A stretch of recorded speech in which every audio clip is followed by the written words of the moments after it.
Lors de la période des semis, il y a une question qui revient assez fréquemment. Quel est le taux de semis idéal pour semer du soya? Comme dans bien des situations en agriculture, il n'y a malheureusement pas une seule bonne réponse.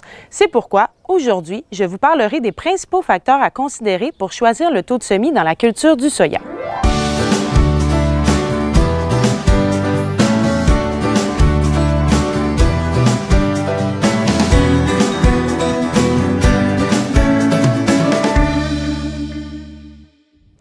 Tout d'abord, il est important de faire la différence entre le taux de semis et la population finale visée.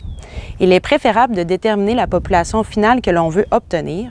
Ensuite, on choisit le taux de semis en fonction des différents facteurs pouvant influencer la germination, l'émergence, tout en prenant en considération le potentiel de rendement de l'environnement et la variété de soya choisie. Un des premiers facteurs à considérer est l'espacement entre les rangs avec lequel vous prévoyez semer votre soya. C'est certain qu'il y aura une différence au niveau du taux de semis si vous semez au 30 pouces, comparativement à si vous semez plutôt au 7 pouces et demi.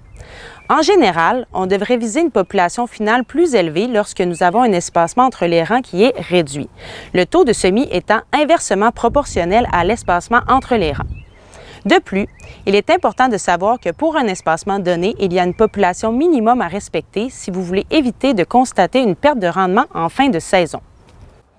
Ensuite, la variété de soya choisie peut aussi venir influencer le taux de semis. L'émergence, la vigueur en début de saison ainsi que le type de port de la variété sont parmi les facteurs à considérer lorsque l'on détermine le taux de semis. Par exemple, les variétés avec un port de type plus buissonnant auront une meilleure capacité à meubler l'espace qui leur est offert, ce qui peut potentiellement permettre de venir diminuer le taux de semis. À noter, le soya est une plante résiliente qui a la capacité de prendre l'espace en cas de manque, peu importe l'architecture du plant.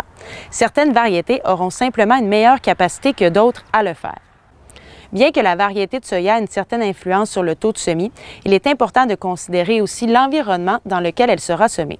Le type de sol, la fertilité, ainsi que le type de travail de sol sont des facteurs qui peuvent venir influencer le bon établissement de la culture. Les sols plus lourds, moins travaillés et ou moins fertiles peuvent influencer la germination et l'émergence à la baisse. Il peut donc être préférable d'augmenter le taux de semis pour s'assurer d'atteindre une population acceptable au champ. Il est aussi important de considérer les maladies de début de saison, surtout si vous avez un historique connu dans vos champs. En général, ces maladies vont se développer dans les environnements humides et plutôt frais. Alors, considérez augmenter votre taux de semis si vous avez des champs ou des zones de champs moins bien drainées. Ceci permettra de compenser pour les risques accrus de développer des maladies. L'autre aspect à prendre en considération est le traitement de semences utilisées.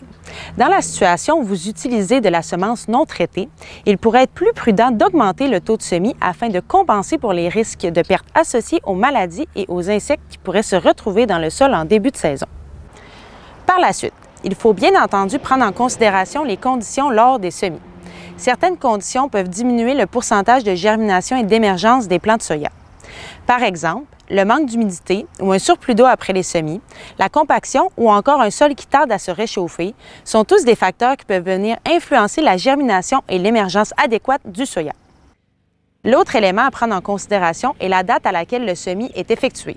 Plusieurs études ont démontré qu'il y a un avantage à semer son soya le plus tôt possible au printemps quand les conditions le permettent. Mais ça ne vient pas sans risque. Nous sommes au Québec et nous ne sommes pas à l'abri d'un gel vers la fin du mois de mai.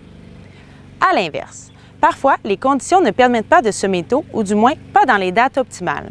Un semis tardif peut donc aussi nous amener à revoir le taux de semis pour tenter de maximiser son rendement. En résumé, plusieurs facteurs sont à considérer pour choisir un taux de semis adéquat pour l'implantation de la culture de soya. En règle générale, il est préférable d'opter pour un taux de semis un peu plus élevé pour atteindre la population finale visée que de semer à la baisse. N'oubliez pas qu'il faut aussi savoir adapter ses pratiques selon les conditions lors des semis.